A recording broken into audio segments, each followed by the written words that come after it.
लुधियाना के सुनील और उसकी बीवी रीटा एक अच्छे और संपन्न परिवार से ताल्लुक रखते थे। एक दिन रीटा की भाभी उसके घर आती है।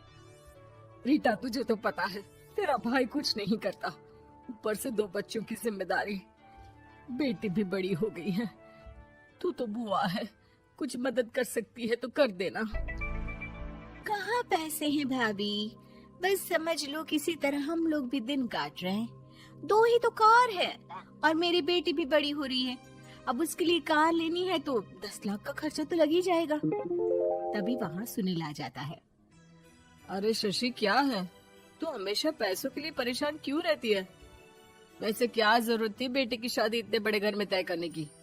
अरे पैसे नहीं थे तो ऐसे ही कर देती कहीं शादी। इतने बड़े होटल में क्यों कर रही है शादी? लेकिन यहाँ तो मामला शादी का है, डेट तय है। दरअसल तेरे भतीजे के पीएफ के पैसे आने हैं, पर उसमें देर हो रही है।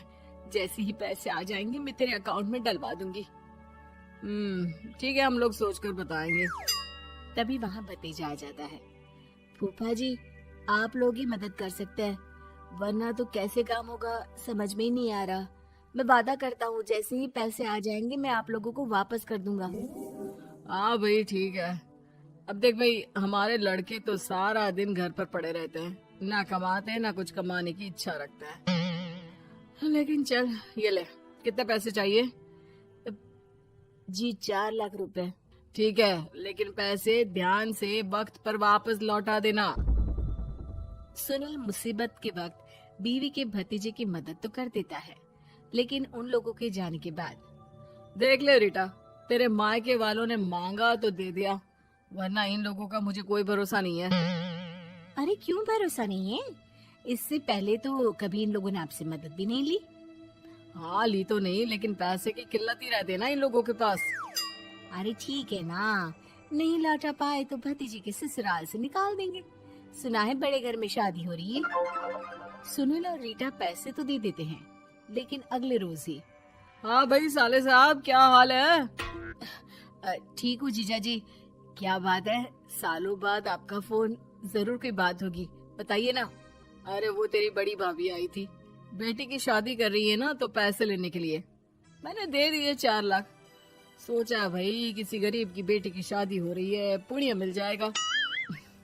अच्छा किया जीजा जी, उनका बेटा बहुत मेहनती है, जल्द ही लौटा भी देगा। वहीं रीटा भी फोन करके हर किसी को पैसे देने की बात करती है। रीटा की भाभी शशि के पास उसके भाई का फोन आता है। तूने सुनील से पैसा लिया है क्या? नहीं भाई, सिर्फ बात की है, बोल तो रहा है कि दे देगा। वो लोग मदद करने वालों में से नहीं है, और मदद कर भी दे लेकिन समाज में गा गा कर हालत बुरी कर देते हैं। अब गाने दीजिए ना भाई, मैं क्या कर सकती हूँ, मेरे पास कोई ऑप्शन भी तो नहीं है। बेटी की अगले हफ्ते शादी जो है।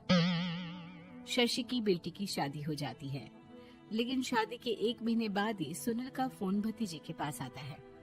हाँ भाई, शादी तो हो गई हम लोगों की दुआ से। अब देख, ऐसा ही फायदा होता है पैसे वाले रिश्तेदार हो तो। तेरे वक्त पर हम कैसे खड़े हो गए थे, लेकिन अब पैसा लौटा दे भाई।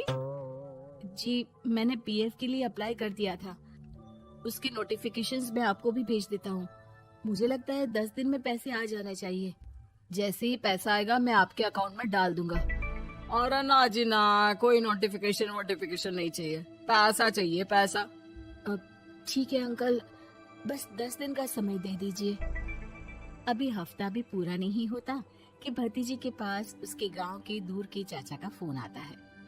अरे बेटा, क्या बात है, सुनील के कोई पैसे ले रखे हैं तो दे क्यों नहीं देता? हाँ चाचा जी, बात तो हुई थी, 10 दिन का वक्त मांगा है, उम्मीद है हो ही जाएगा। अरे फोन कर रहा है, रोज बता रहा था कि बेटी की शादी में मदद की थी।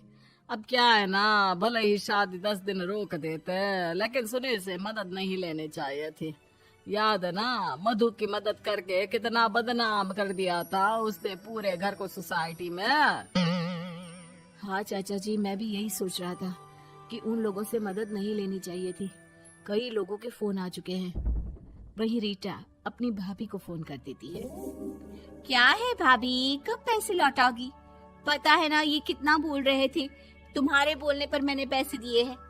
भाभी अब तो आपके बेटे की कार बेच दो और हम लोगों के पैसे दे दो। अरे लेकिन रीटा, बात तो 3 महीने की हुई थी ना, अभी तो 2 महीने भी नहीं हुए पैसा लिए, थोड़ा तो सब्र करो। नहीं नहीं भाभी, वैसे मेरा बेटा टिक्कू आ रहा है आप लोगों के घर रहने के लिए, उसको अच्छे से खिलाना पिलाना, समझी? भाभी को समझ में नहीं आता कि वो क्या करे। वो बेटे से बात करती है। अरे माँ, इन लोगों से मदद लेकर सच में बहुत बड़ी गलती कर दी। मुझे खुद समझ में नहीं आता कि कैसे इन लोगों के पैसे जल्द से जल्द दे दूं। तभी डोरबेल बजती है और रीटा का बेटा टिक्कू घर में आता है।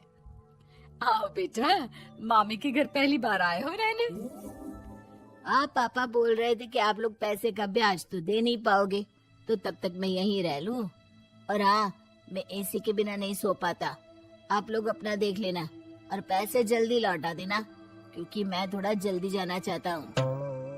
रीटा का फोन शशि के पास आता है। भाभी, पैसे कब तक दोगे? बेटे की विदाई के बाद शशि के घर का माहौल बिल्कुल बदल जाता है। वो हर वक्त बेटे से उसके पीएफ के पैसे पूछती, और पीएफ यानी कि सरकारी काम। आजकल में पूरा 1 महीना और बीत जाता है। भाभी, मैं और ये अमेरिका जा रहे हैं, घूमने के लिए पैसों की बहुत जरूरत है। रीटा, मैं पूरी कोशिश कर रही हूँ कि जल्द से जल्द पैसे का इंतजाम कर दूं, लेकिन पक्का नहीं बोल सकती। तभी सुनील का फोन भतीजे के पास आता है। देख माना 3 महीने की बात हुई थी पैसे लौटाने के लिए, लेकिन अभी मुझे पैसों की काफी जरूरत है। मैं अमेरिका जा रहा हूँ, तो पैसे मैंने किसी से ब्याज में पकड़ लिए हैं। तू हर महीने 4 लाख का 20,000 ब्याज डाल देना मेरे अकाउंट में। सुनील फोन रख देता है, लेकिन भतीजा काफी परेशान हो जाता है। वो ऑफिस से शाम को घर आता है कि माँ पूछती है, क्या हुआ बेटा? बेटा माँ को सारी बात बता देता है। माँ भगवान के सामने हाथ जोड़कर खड़ी हो जाती है और रोने लगती है कि तभी बेटे का मोबाइल पर मैसेज बजता है।